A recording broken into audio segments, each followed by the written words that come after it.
Group में आपका हार्दिक स्वागत है। आज हम लोग प्रकाश के बारे में जानेंगे, उसके 10वां के कुछ ऑब्जेक्टिव क्वेश्चन के बारे में।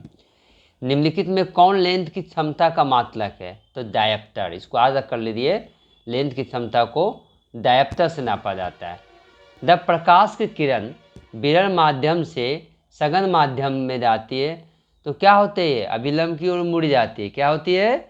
सही समझ रहे हैं? अभिलंब की ओर मुड़ जाती है। इसको तो बहुत ही इम्पोर्टेंट क्वेश्चन है, तो इसका विकल्प हो जाएगा ए, अभिलंब की ओर मुड़ जाती है।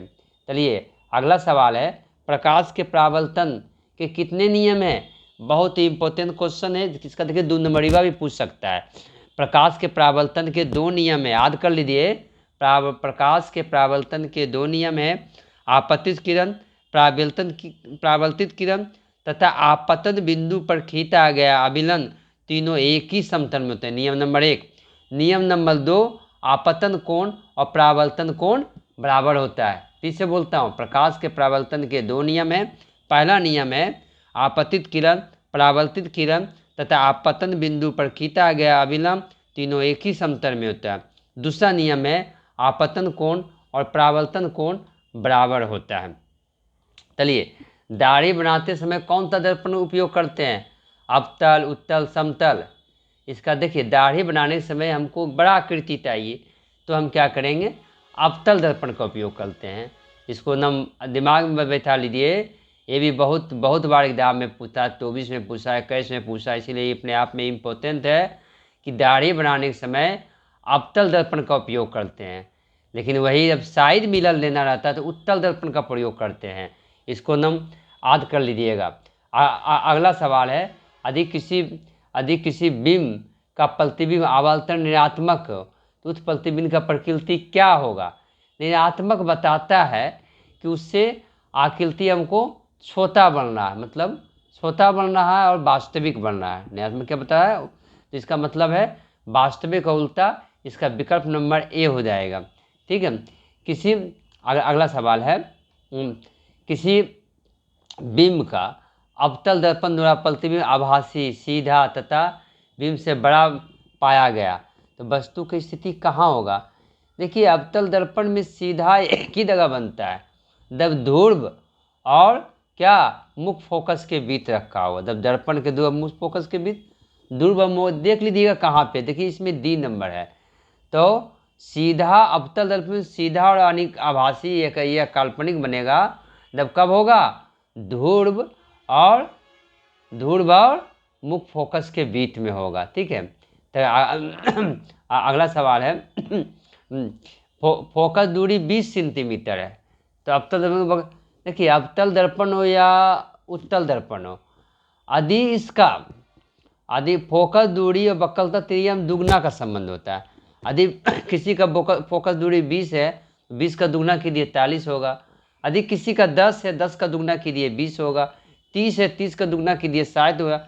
यदि किसी का फोकस दूरी 50 सेंटीमीटर है तो वक्रता त्रिज्या 100 सेंटीमीटर हो जाएगा। यानी दोनों में क्या है? दुगना का संबंध है। यहाँ बी दिया है तो बी का दुगना क्या हो जाएगा? 40 हो जाएगा। ठीक है। अगले सवाल की ओर चलते हैं। अब अवतल लेंस द्वारा प्राप्त प्रतिबिंब होता है। अवतल लेंस द्वारा प्राप्त प्रतिबिंब होता है, कैसा होता है? छोटा होता है, सीधा होता है, आभासी होता है, ये सभी होता है। वास्तविक भी होता है, सीधा भी होता है, छोटा भी होता है, बड़ा भी होता है, यानी सभी हो जाएगा, यानी इसका डी हो जाएगा। अगला सवाल है, उत्तल दर्पण में आवर्तन का महत्तम मान क्या? देखिए, उत्तल दर्पण में 2 इमेज बनता है, सीधा बनता है लेकिन वस्तु छोटा बनता है। ये दुगना दे दिया, वस्तु ए में बड़ा, ये बराबर नहीं, छोटा तो एक के विकल्प 1 से 2, 1/2, इसीलिए इसका आंसर सी हो जाएगा। निम्नलिखित में किसका अपवर्तनांक सबसे कम होता है? अब देखिए, अपवर्तनांक जो है इसमें अलग अलग है। यदि आप बात कीजिएगा तब इसमें तारपीन के तेल का, तो तारपीन के तेल का 1.47 होता है, 1.47 होता है। यदि आप बेंजीन का भी कीजिएगा तो 1.5, तो ज़्यादा हो गया, ये तो तारपीन से भी ज़्यादा हो गया। यदि पानी का बात कीजिएगा 1.33 यानी 1.33 होता है। और यदि किरासन तार का बात कीजिएगा तो क्या हो जाएगा 4 होगा। यदि सबसे कम हो जाएगा तो किसका, पानी का होगा 1.33। इसको याद कर लीजिएगा, पानी का जो अपवर्तनांक होता है 1/33 होता है। हवा का देखिए यदि बात किया जाए तो 1.0 हानि थोड़ा एक से थोड़ा अधिक होता है। ठीक है, तो इस सबको ये दो। कांच का यदि बात कीजिएगा तो कांच का 1.5 होता है। ठीक है, तो ये सब चीज़ अवश्य इसको याद कर लीजिएगा। ये अपवर्तनांक वाला व्यक्ति पूछ सकता है, कई बार एग्जाम में पूछा है। एक प्रकाश की किरण समतल दर्पण पर लंबवत आपत्ति होती है, परावर्तन कोण क्या होगा। अभी दूसरा नियम पढ़े हैं परावर्तन के 2 नियम, आपतन कोण और परावर्तन कोण। अरे समतल आएगा तो 0 डिग्री से आएगा, 0 डिग्री से लौट जाएगा, तो इसका आंसर कौन हो जाएगा, डी होगा। चलिए अगला सवाल है, प्रकाश की किरण को मोड़ने की क्षमता क्या कहते हैं। सीधी अभी हम बताएं कुछ देरी पहले, प्रकाश की क्षमता को डायोप्टर से नापते हैं। तो प्रकाश तो लेंस की दो, किसी भी किरण को लेंस की क्षमता जो नापते हैं मोड़ने के लिए, क्या लेंस की क्षमता कहलाती है। लेंस की क्या कहलाती है, क्षमता कहलाती है। विकल्प ए होगा। वायु का निरपेक्ष मान अभी हम बता रहे थे 1.023, यानी 1 से थोड़ा सा अधिक।